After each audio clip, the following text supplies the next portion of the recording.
स्वामी रामतीर्थ मराठवाडा विद्यापीठ नांदेड संलग्नित कैलासवासी सौ कमलते जामकर महिला महाविद्यालयाच्या BA तृतीय वर्षाच्या ऐच्छिक मराठीच्या विद्यार्थिनींचं मी या वर्गामध्ये स्वागत करतो।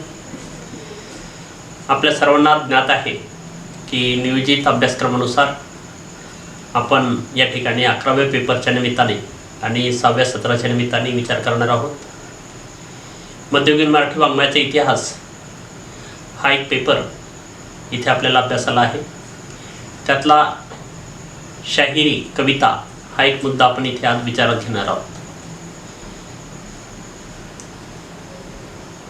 खऱ्या अर्थाने शाहिरी परंपरा स्वरूपाने विशेष या निमित्ताने आपल्याला इथे विचार करावा लागणार आहे। मला पूर्ण विश्वास आहे की DSC MAR सेकंडच्या निमित्ताने अर्थात मध्ययुगीन मराठी वाङ्मयाचा इतिहास पेपर क्रमांक 11च्या निमित्तानं आपण सर्व लोक या वर्गासाठी सिद्ध आहात। सर्वप्रथम आपण ही गोष्ट इथं लक्षात घेतली पाहिजे की कवितेवरचं अध्यात्माचं जोखड झुंगारून देत लौकिक विषयाला गवसणी घालण्याचं सामर्थ्य शाहिरांनी आत्मसात केलेलं होतं। शाहिरी कविता, तिची परंपरा, तिची वाटचाल, तिचा लौकिक लोकप्रियता ही आपल्याला इथे विचारात घ्यावं लागणार आहे। प्राचीन मराठीतला एक अत्यंत वैशिष्ट्यपूर्ण अशा पद्धतीचा हा काव्य प्रकार आहे। प्राचीन मराठीच्या संदर्भाने जेव्हा आपण पाहतो तेव्हा शिवकालापासून शिवकालामध्ये जन्मास आलेला, पेशवाईमध्ये वाढीस लागलेला आणि उत्तर पेशवाईमध्ये भरभराटीस आलेला अशा पद्धतीचा एक काव्यसंग्रह काव्य प्रकार आहे। शाहिरीच्या संदर्भाने जेव्हा आपण विचार करतो तेव्हा वीरांची ती गाथा आहे, यशोगांती आहे, कीर्तिगांती आहे, हेही आपल्याला इथं लक्षात घ्यावं लागतं। जे की आपल्याला माहीत आहे किंवा जे की सांगावंसं वाटतं ते सारं लोकभाषेत सांगण्याचा प्रयत्न या ठिकाणी या कवींनी केलेला आहे। फार धीटपणे त्यांनी या भूमिका इथं मांडलेल्या आहेत। म्हणजे शाहिरीपर्यंत आपल्या हे लक्षात येतं की अलौकिक पातळीवर प्रपंच आणि परमार्थाच्या संदर्भाने विवेचन करण्याचा प्रयत्न झालेला होता। परंतु इथे सामान्यातला सामान्य माणूस हा केंद्र आहे आणि त्या सामान्य माणसाच्या जीवनामध्ये त्याची जे की सुखदुःख आहे, व्यथावेदना आहेत, सुखदुःख आणि व्यथावेदनांसह या ठिकाणी अभिव्यक्तीच्या निमित्तानं व्यक्त होता आलं पाहिजे म्हणून लौकिक जीवनातील लौकिक विषयाला आत्मसात करण्याचा प्रयत्न आणि लोकजनात मांडण्याचा प्रयत्न शाहिरांनी सर्वप्रथम केलेला आहे। हे सर्व करत असताना अतिशय धीटपणाने त्यांनी हे केलेलं आहे। कोणाच्याही दबावाला बळी न पडता, कुठलीही परंपरा या ठिकाणी लक्षात न घेता, म्हणून अशा पद्धतीच्या या कवी कलावंतांना समर्थ रामदासांनी धीटकवी असं म्हटलेलं आहे। आणि हेही आपल्याला लक्षात घ्यावं लागतं की 17व्या शतकापासून या पोवाड्यांची निर्मिती होताना आपल्याला दिसते। म्हणजे 17वं शतक हे पोवाड्यांच्या निर्मितीच्या निमित्ताने अतिशय महत्त्वपूर्ण शतक आहे। शिवकालांपासून तो प्रचलित आहे आणि विशेषतः अफजल खानाच्या वधाचा पहिला पोवाडा या ठिकाणी सर्वात जुना म्हणून ओळखला जातो। आता अफजल खानाच्या वधाच्या पोवाड्यापासून तर इंग्रजी सत्तेच्या पोवाड्यापर्यंत एकूण जी की 300 पोवाडे या ठिकाणी रचल्या गेली, त्यापैकी 4 शिवकालीन आहेत, 3 शाहूकालीन आहेत, सुमारे 150 पोवाडे हे पेशवेकालीन आहेत आणि उर्वरित जे की आहे 133 पोवाडे हे अव्वल इंग्रजी कालखंडातील असे आहेत।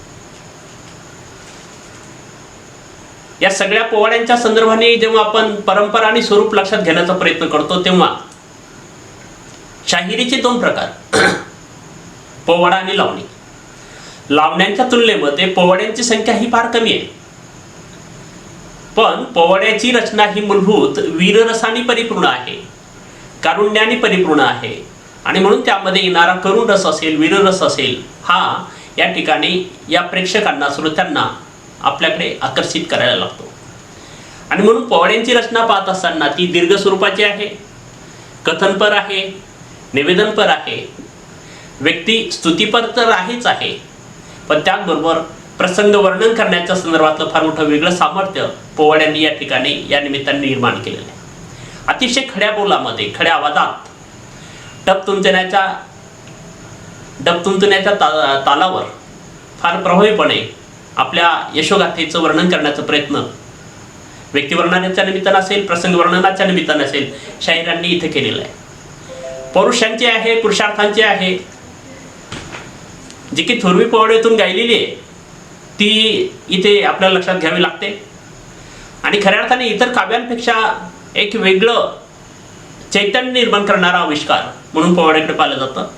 जेव्हा आपण पोवाडा गातो किंवा ऐकतो तेव्हा आपल्यामध्ये सुद्धा आदर्शत्वाच्या काही मूल्य कल्पना ज्या की आहेत, त्या व्यक्तित्वाच्या जे की व्यक्तिरेखा आहेत, त्याचे जे की गुण आहेत, वैशिष्ट्य जे की आहेत, तेही आपण अंगीकारले पाहिजे. अशी एक स्वयंनिर्मिती जी की आहे ती आपल्या मनामध्ये निर्माण करण्याचं सामर्थ्य पोवाड्यांमध्ये असतं.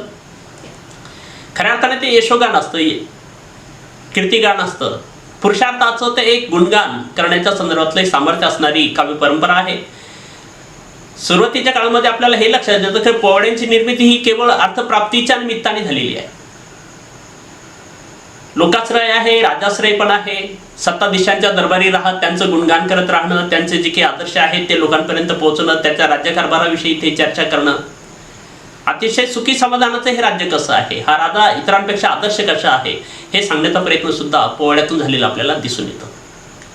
मग ती जहांगीरी असेल, वतनदारी असेल, सरंजामदारी असेल किंवा राजराजवाड्यांच्या संदर्भातली जी सत्ता असेल, या सत्तेबरोबर ही पोवाड्याची जी की भूमिका आहे ही विकसित होताना आपल्याला दिसतंय.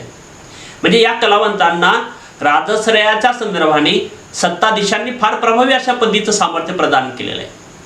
आता याची जर आपल्याला भूमिका इथे जाणून घ्यायची असेल तर पोवाड्यांची निर्मिती ही करण्याच्या संदर्भात अर्थप्रयोजन हे तर आहेच, पण ते सहज गायल्या जाण्यासारखं आहे आणि तेही लोकबोली भाषेमध्ये, लोकांना रुचेल, पचेल, आवडेल अशा पद्धतीच्या बोली भाषेमध्ये या संपूर्ण गायनाची परंपरा विकसित झालेली आपल्याला पाहायला मिळते. आता पोवाडाकार हा फार काही शिक्षित होता असं नाही, तो फार काही उच्चकुलीन होता असंही नाही, पण ज्याच्या अंगी धीटपणा आहे आणि जो सहजतया आपल्याला ज्याची काही वाटतं ते सांगू शकतो, अशा या शूर वीर पोवाडा रचणारा जो की मर्दानी मानवी मनाचा आविष्कार आहे तोही इथे या प्रेरणेला अतिशय प्रेरक ठरलेला आहे.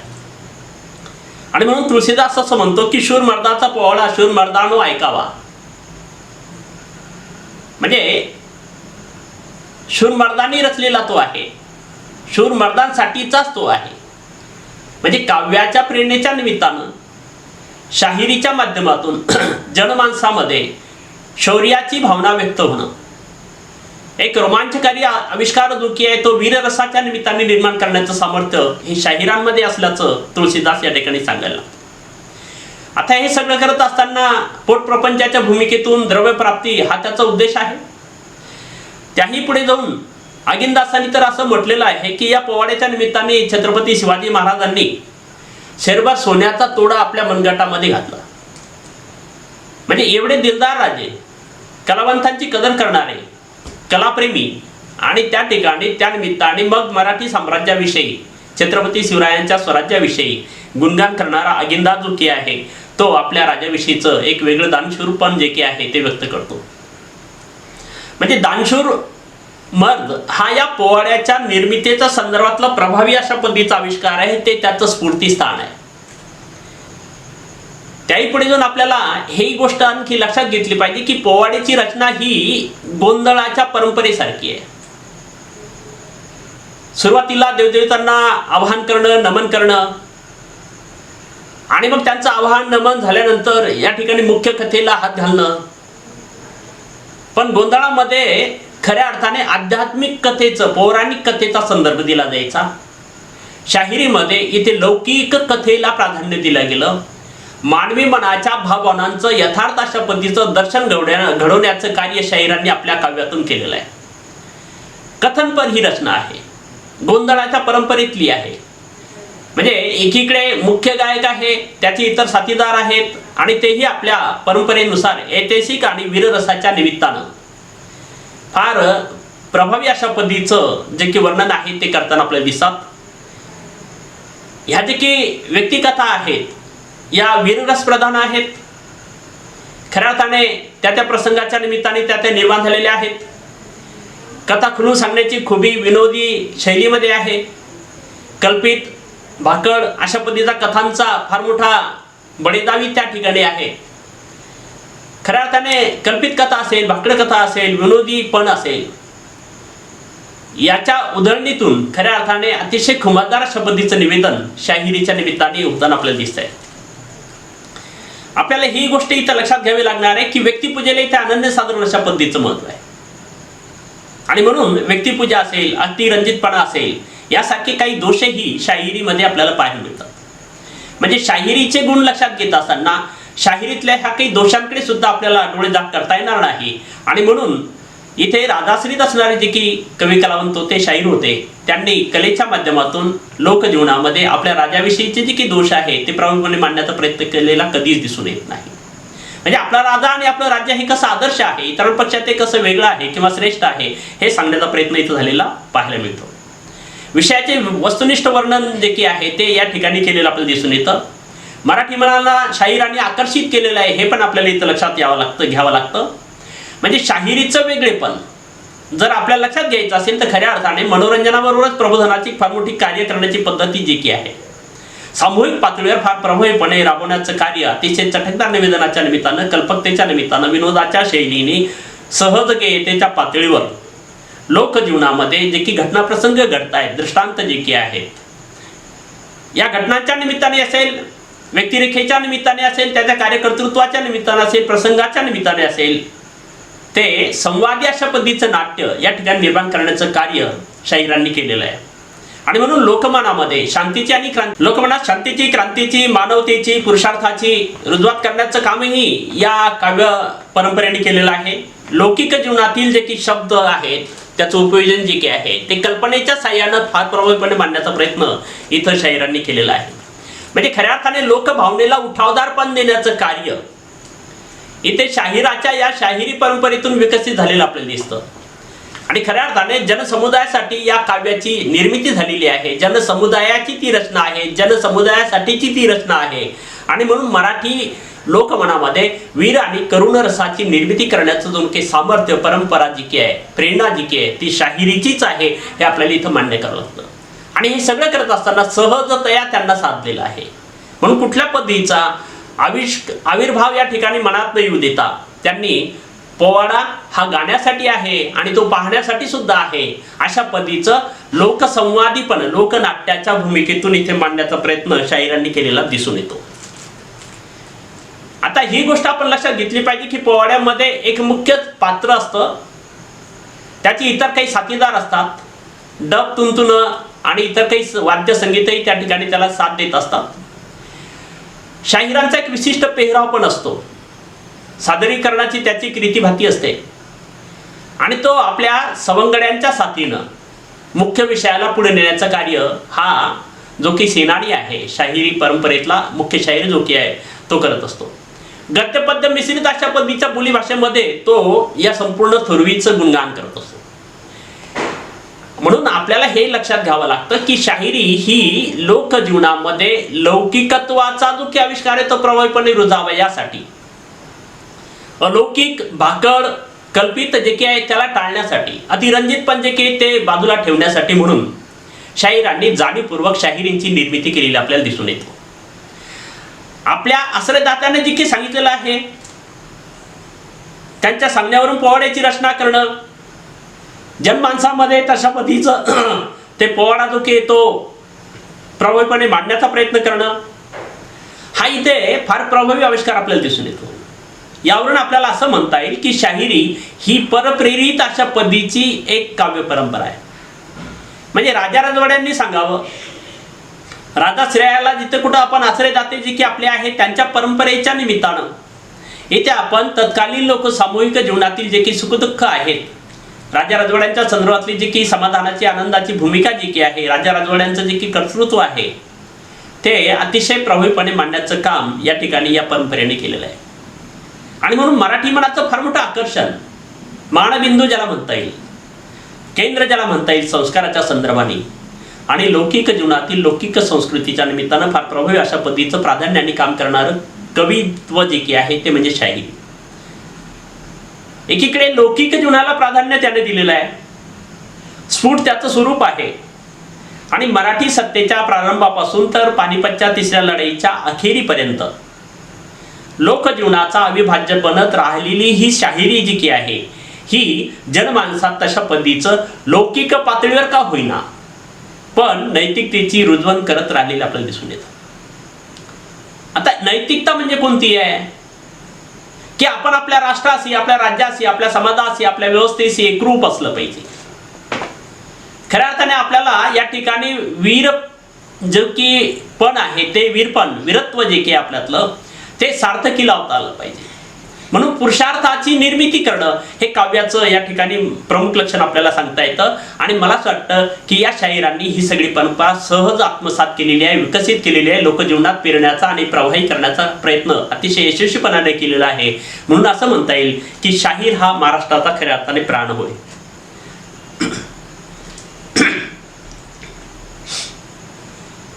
शाहिरांनी काय केलं किंवा शाहिरी कवितेतून नेमकं काय घडलं असा जर प्रश्न आपल्याला या ठिकाणी विचारायचा झाला तर खऱ्या अर्थाने आपल्याला असं सांगता येईल की महाराष्ट्रामध्ये अनेक पराक्रमी पुरुषांची निर्मिती करण्यामध्ये शाहिरी अग्रणी आहे.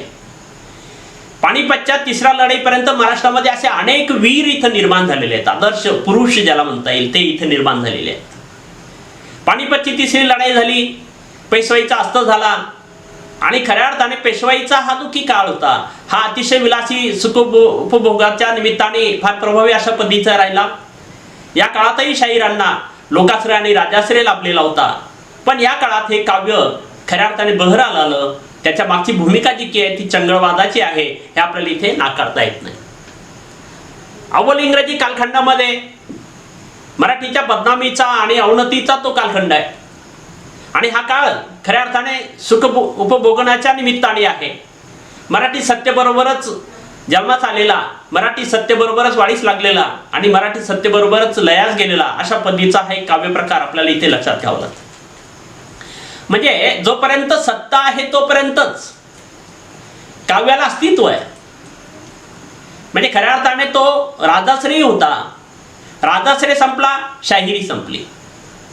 म्हणजे कलेला राजाश्रयापेक्षा ही लोकाश्रयाची अनन्य साधनाची गरज असते, नव्हे तर राजाश्रयाबरोबरच लोकाश्रयही तितकाच महत्वाचा असतो हे इथं आपल्याला नाकारता येत नाही.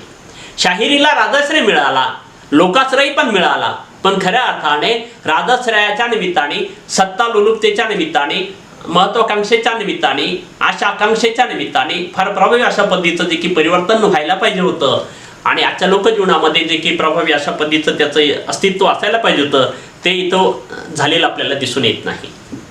म्हणजे अव्वल इंग्रजीच्या कालखंडाच्या निमित्ताने जेव्हा आपण विचार करतो तेव्हा मराठ्यांच्या बदनामीचा, त्यांच्या अवनतीचा तो कालखंड आहे. संपूर्ण मराठी समाज जो की आहे किंवा संपूर्ण महाराष्ट्रातील जे की लोक आहेत हे चंगळवादाकडे झुकलेले आपल्याला दिसून येतात. आणि म्हणून अशा पद्धतीच्या या शूरवीरांचे किंवा संस्थानिकांचे, सेठ सावकारांचे गुणगान करणे हा जो काही हेतू या पोवाड्यांच्या निर्मितीमध्ये खऱ्या अर्थाने शाहिरांचा राहिलेला आपल्याला दिसून येतो. शाहीर उमपांनी असं म्हटलंय, विठ्ठल उमप म्हणून जे की शाहीर आहे त्यांनी असं म्हटलं की पोवाडा हा ऐकला पाहिजे, तो अंगीकारला पाहिजे, आत्मसात केला पाहिजे. तेही पुढे जाऊन असं म्हणतात की खऱ्या अर्थाने पोवाडा गाता गाता मला मरण आलं पाहिजे. म्हणजे कलावंताचं आपल्या कलेशी असणारं जे की संजीवन पण आहे, एक रूप एक जिन्सी पण जे की आहे ती किती प्रभावीपणे होतं हे विठ्ठल उमप या ठिकाणी आपल्याला सांगायला लागतात. शाहिरीचं एक वेगळेपण आपल्याला इथं लक्षात घ्यावं लागणार आहे. आनंदासाठीची ती निर्मिती आहे, पण आनंदाबरोबरच त्यांनी पौराष्याची निर्मिती करण्याचा प्रयत्न केला. पुरुषार्थाची जी की भूमिका आहे ती लोकांपुढे मांडण्याचा प्रयत्न केला. इतकंच नाही तर अतिशय धाडसानं आपल्या मनातील जे की भावभावना आहेत त्या आपण प्रभावीपणे मांडण्याचा प्रयत्न केला पाहिजे आणि ते जे की आपल्याला सांगणं आहे ते लोकांपर्यंत पोहोचण्याचा प्रयत्न आपण सगळ्यांनी केला पाहिजे. हा एक उपदेश सुद्धा लोकजीवनामध्ये रुजवण्याचं काम शाहिरींनी केलेलं आहे. लौकिक जीवनातील विषय प्रत्यक्ष जगण्याच्या संबंधाने तो आहे आणि म्हणून लौकिक जीवनातील त्या विषयांनी मराठी काव्याला एक सुंदर अशा पद्धतीचं वळण या ठिकाणी दिलेलं आपल्याला लक्षात येतं. शाहिरांनी आपल्या रचनेतून लौकिक विषय हाताळले आहेत. सामान्यांच्या संसारी जीवनाला काव्य विषय बनवलं आणि त्याचं यथार्थ अशा पद्धती दर्शन घडवण्याचा प्रयत्न त्यांनी केलेला आहे. मराठी कवितेला खऱ्या अर्थाने समकालीन बनवण्याचाही हक्क आणि अधिकार शाहिरीला जातो. खऱ्या अर्थाने श्रेयही शाहिरीकडे जातं. पुराणातील ज्या काही स्त्रिया आहेत त्यांना लौकिक जीवनातील स्त्रियांप्रमाणे या ठिकाणी आपली पात्र वठवता आलेली आहेत. म्हणजे शाहिरी परंपरेने पौराणिकतेला आधुनिकतेचा साथ दिला, लौकिकतेचा साथ दिला, अलौकिकत्वाला लौकिकत्वाच्या पातळीवर आणलं. हा एक फार मोठा विजयाचा आविष्कार या ठिकाणी या साहित्य निर्मितीच्या निमित्ताने आपल्याला दिसून येतो. खऱ्या अर्थाने सामान्य स्त्रीच्या मनातील ज्या की भावना आहेत आणि पौराणिक स्त्रीच्या निमित्ताने ज्या की भावना आहेत यामध्ये थोडं महत् अंतर होतं. पण पौराणिक स्त्रीला सामान्य स्त्रीच्या तुलनेमध्ये आणून त्या ठिकाणी तिच्या समती आहे. म्हणजे पुराणामधली जी की स्त्री आहे ती या ठिकाणी या निमित्ताने काही वेगळी नाहीये, तर ती सामान्यांची प्रतिनिधी आहे हे इथे दाखवून देण्याचं काम शाहिरांनी केलेलं आपल्याला दिसून येतं. आता हे सगळं करत असताना त्यांनी लोककथेचा आधार इथं घेतलेला आहे, पौराणिक कथांचा आधार इथे घेतलेला आहे. म्हणजे एकीकडे पौराणिक कथा आहेत, लोककथा आहेत, लोकजीवनातील व्यक्तिनिष्ठता त्या ठिकाणी आहे आणि म्हणून लौकिक जीवनातील जे की गहनत्व आहे त्या विषयालाही हात घालण्याचा प्रयत्न आणि सामान्य माणसाला रुचेल पचेल आवडेल अशा बोलीभाषेमध्ये सहजतेच्या पातळीवर मांडणी करण्याचं फार वेगळेपण शाहिरांनी इथे आपल्या शैलीतून दाखवून दिलेलं आहे. म्हणून अशा विषयांची निवड करत लोकजीवनामध्ये फार प्रभावी अशा पद्धतीचं प्रबोधन करण्याचं काम शाहिरांनी केलेलं आपल्याला लक्षात घ्यावं लागतं. शाहिरांनी केवळ पोवाडे किंवा लावण्यांच्या निमित्तानेच लोकजागृतीचं काम केलं असं नाही, तर त्यांनी पोवाडा लावणीबरोबरच तमाशा आणि कीर्तनाची परंपरा अखंडितपणे इथे सुरू ठेवलेली दिसून येते आणि खऱ्या अर्थाने फार प्रभावी अशा पद्धतीचं लोकजागरणाचं कार्य त्यांच्या निमित्ताने झालेलं आपल्याला पाहायला मिळतं. यातून लौकिक जीवनातील आनंदाची अनुभूती देण्याचं सामर्थ्य शाहिरी काव्यामध्ये निश्चितच ओतप्रोत अशा पद्धतीचं होतं हे आपल्याला इथे नाकारता येत नाही. एवढंच नाही तर समाजातील जे की दुःखदैन्य आहे, दैन्यता जी की आहे, जे की अरिष्ट आहे, संपत्ती जी की आपत्ती जी की आहे त्या आपत्तीचंही यथार्थ अशा पद्धतीचं दर्शन शाहिरांनी आपल्या काव्यातून घडवलेलं आहे. एक महत्त्वाचा मुद्दा आपल्याला इथे लक्षात घेणं गरजेचं आहे की शाहिरी काव्य ही मराठी जीवनाचं प्रतिबिंब आहे, मराठी मनाचं ते प्रतिबिंब आहे, मराठी संस्कृतीचं ते एक केंद्र आहे. आणि म्हणून अशा या मराठमय काव्याच्या निमित्ताने आपल्याला विचार करत असताना ही गोष्ट लक्षात घ्यावी लागते की हे काव्य शुद्ध मराठी बाण्याचं आहे, शाहिरीला प्रभावी बनवणारं ते आहे आणि मराठी मनाचा मानबिंदू ते आहे. शाहिरांनी एक विशिष्ट अशा पद्धतीचं लौकिक भावविश्व इथं विकसित केलेलं आहे. श्रद्धा जी की आहे, समजुती जी की आहे, लोकपरंपरा जे की आहे, रूढी प्रथा जे की आहेत त्याही विषयी मौलिक अशा पद्धतीचं चिंतन केलेलं आहे. सण उत्सव जे की आहेत, आशा आकांक्षा जे की आहेत, म्हणजे जे जे या ठिकाणी लोकसंस्कृतीच्या निमित्ताने लोकसंस्काराच्या निमित्ताने महत्वाचं आहे ते सारं शाहिरांनी आपल्या तत्कालीन जीवनदर्शनाच्या निमित्ताने लोकमानातील भावविश्व संयुक्तपणे अभिव्यक्तीच्या निमित्तानं मराठी सत्ता आणि तिच्या लयाच्या निमित्तानं अभ्यास करण्यासाठी म्हणून एक अतिशय पूरक सामग्री म्हणून शाहिरी काव्याकडे आपल्याला पाहता येतं. अशा रीतीने आपण आज शाहिरी वाङ्मयाच्या निमित्ताने इथे विचार केलेला आहे. शाहिरी परंपरा स्वरूप आणि विशेषाच्या निमित्तानं हा तास या ठिकाणी आपण घेतलेला होता. डिस्क्रिप्शन बॉक्समध्ये या नोट्स उपलब्ध आहेत. प्राचीन मराठी वाङ्मयाचा इतिहास वाडीकर आणि पिंपळवाडकर यांच्या पुस्तकाच्या आधाराने आपण जो अभ्यासक्रमाचा भाग आहे तो या ठिकाणी वेचावून घेतलेला होता आणि मला असं वाटतं की सहजतया तो आत्मसात करण्याचा प्रयत्नसुद्धा आपण इथे केलेला आहे.